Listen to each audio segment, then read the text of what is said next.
We humbly come before you and we thank you for the opportunity to share this word with your children. We pray, Lord, that every word that is spoken and everything that is said would be glorifying to your holy name, and that you, Lord, will move in power in the lives of your children to open their minds and open their hearts to receive what you have placed upon my heart to share with them today. All right, so we all know, of course, that today is Shmini Atzeret and Simchat Torah. Shmini Atzeret is the 8th day assembly. That's what Shmini Atzeret means, 8th day assembly. Now, although it is included in the Feast of Sukkot, it's not part of Sukkot. It's a total separate festival day on its own. So let's read Numbers chapter 29, verse 35. Numbers 29, verse 35. On the 8th day, that is the 8th day of Sukkot, you shall have a solemn assembly. You shall do no laborious work. Hallelujah.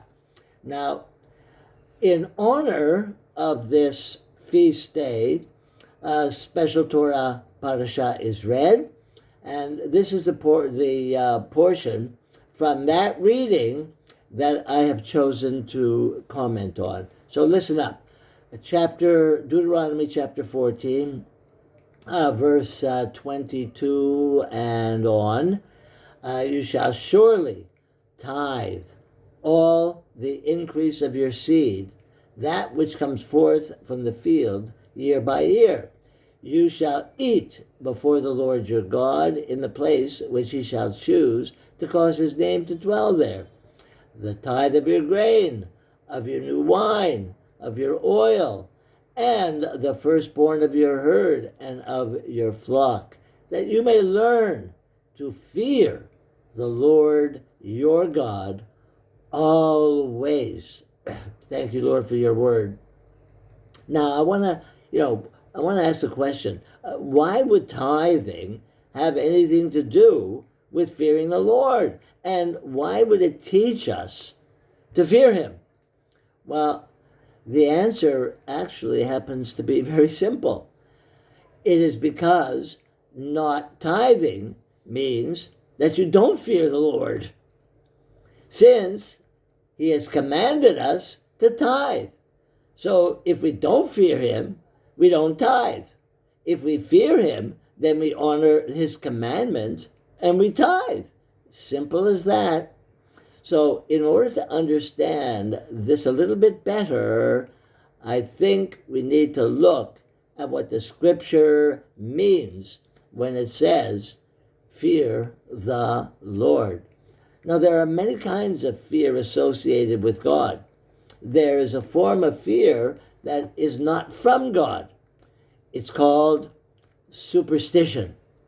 Now, superstition is a form of fear of God, but not for the right reason. And it certainly is not the right kind of fearing God. Superstitions are based on irrational fear of bad omens or demonic reprisals, stemming from the fear of the unknown. See, if we know God, then we don't have to fear the unknown. We don't have to be superstitious, because superstition, any type of superstition, is basically fear of the unknown and not fear of God. See, most of the time, people are superstitious because of the fear of punishment or judgment from God. Now, superstitious people associate certain chants and charms, like, for instance, in the Jewish religion, the hand, they call it the hamsa, the hamsa. This is worn by Jewish people for the purpose of warding off evil spirits. Italians have the horn. They call it the corno, or coricello, which is in Italian. It's a horn, and it's also worn by them to ward off evil spirits. Now, superstition leads people to avoid certain things. Like, I don't know if they do this in Kenya or not, but in the United States, superstitious people will not walk under a ladder, or they will be very conscious if they spill salt. They'll take a little bit of salt and then they'll throw it over their shoulder if they spilt the salt. Now, these are superstitions that are in America. I don't know what kind of superstitions that you have in Kenya. Probably mostly has to do with curses and omens. Now, although none of the things that I've just mentioned have anything to do with God, superstitious people, by believing in this kind of evil, associate things like walking under a ladder or spilling salt or people sending on bad omens, or that it removes God's protection from them. But as a believer in Messiah Yeshua, nothing can remove God's protection from us. If you are not a believer, or if you are a borderline believer, well, then you can fear.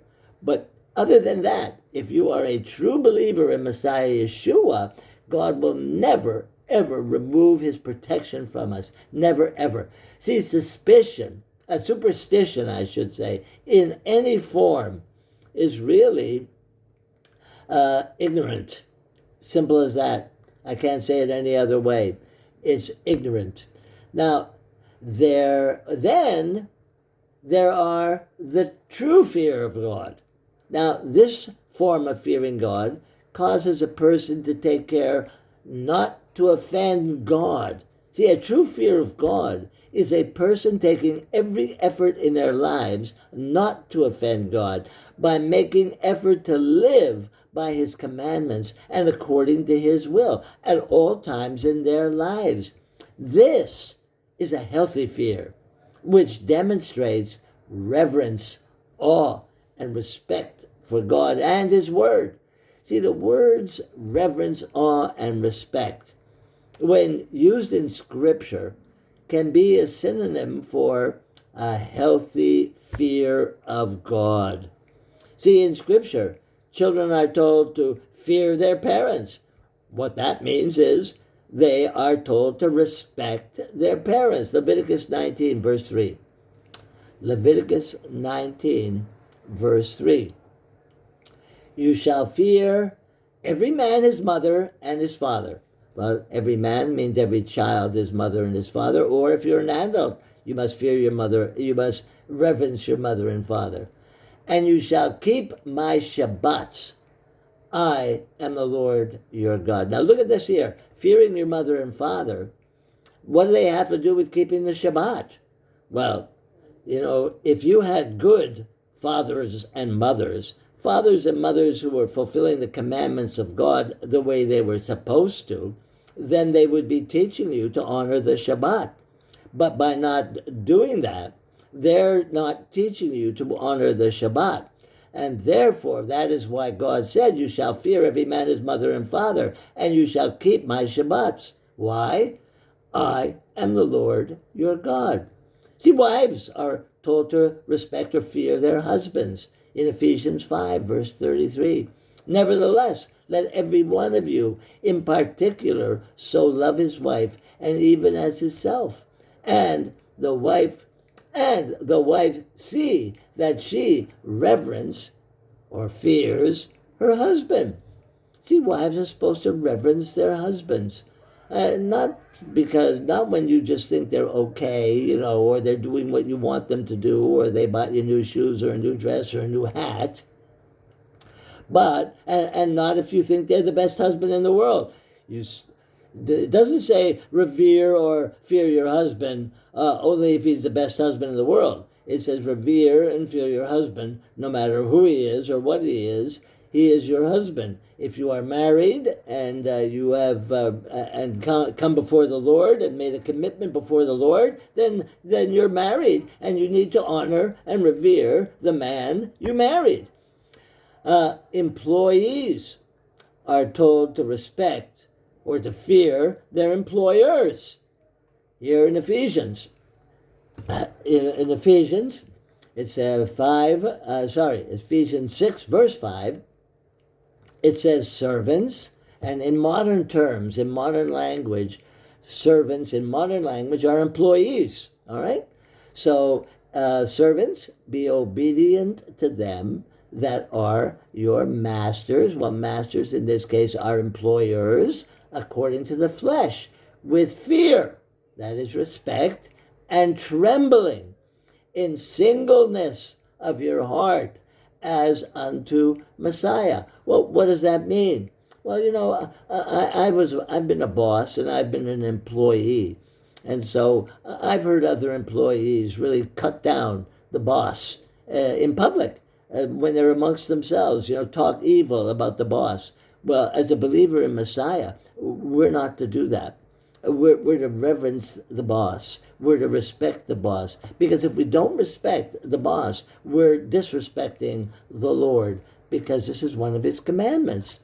Now, I must caution us that in order to have a perfectly healthy fear, that is reverence, awe, or respect of God, there also must be a love for God. Think of that. See, if you don't reverence, honor, and fear God, if you don't fear his commandments, then what it's saying here is you don't have a healthy love for God. See, fear and love have to coexist in order for either one of these emotions to be healthy, and for us to be able to please and serve God the way he wants us to. See, the same thing applies to children, wives, employees, every single person on the face of the earth. Now, let's take a look at, Psalm 111, verse 10. Psalm 111, verse 10. It says, the fear, which is the awe or the respect of the Lord, is the beginning of wisdom. A good understanding have all they that do his commandments. His praise endures forever. So what does tithing have to do with learning to fear the Lord? Well, tithing is something we need to learn to do. See, left to our own selfish, self-serving, self-pleasing selves, we will not part with our money. However, if we learn to be faithful in our tithing and combined that tithing with obedience to the other commandments of the Lord, we will see how the Lord repays us with all spiritual, physical, and financial blessings. Malachi chapter 3, verse 10, it says, bring the whole tithe into the storehouse, so that there may be food in my house, and test me now in this. Test me. God is telling you to test him now in this. Test him in tithing, says the Lord of hosts, if I will not open for you the windows of heaven and pour out for you a blessing until it overflows. See, fearing the Lord, however, has a completely different meaning to an unbeliever, someone who does not believe in Yeshua as their Messiah, someone who has not received Yeshua as their Lord and Savior and does not have a relationship with them. Tithing, and it means a completely different thing. Fearing the Lord is a completely different thing to them. To them, fearing the Lord makes them superstitious. See? If we love the Lord, if we fear the Lord, we would not be superstitious. However, not fearing the Lord makes them superstitious and gives them reason, really honest reason, to be panic-stricken at the thought of being punished, or the thought of being cursed by some omen, or of walking under a ladder, or spilling the salt. They are this way because they do not have a real covering or atonement for their sin. They don't know Messiah. So they have a right to be fearful of superstitious things. See, the works of man are insufficient to atone for sin. So one day they will have to stand before God, and he will certainly, without a doubt, condemn them. Matthew 10, verse 28. Matthew 10, verse 28. And do not fear those who kill the body, but are unable to kill the soul, but rather fear him who is able to destroy both soul and body in hell. Yet, despite the irrefutable evidence that Yeshua is the promised Messiah for both the Jew and the Gentile, most of both groups refuse to accept him. Therefore, they have good reason to fear punishment and be superstitious, a fear which does not, in the majority of cases, lead to repentance and salvation. Instead, it just causes them to hide from the Lord or out and out deny his existence. Psalm 4, verse 1. Psalm 4, verse 1. The fool says in his heart, there is no God. They are corrupt. Their deeds are vile. There is no one who does good. Thank you, Lord. I trust, I truly do, those who are unbelievers, that you will consider this. And I trust that you will not remain among those who are not fearing God. And believers, I hope you will not remain among those who are not tithing. Because if you're not tithing, you are hiding from God. And you may be, in essence, denying that he exists. And you know what our psalm just said? Our psalm just said, that makes you a fool. Thank you, Lord, for your word. Your word is truly a lamp unto our feet, a light unto our path. Thank you, Lord, for directing our footsteps, for accomplishing what you desire to accomplish for your glory and for our benefit. I pray that your word, Lord, has resonated in the hearts of your children, and that you would manifest your glory in their lives. In Yeshua's name, amen.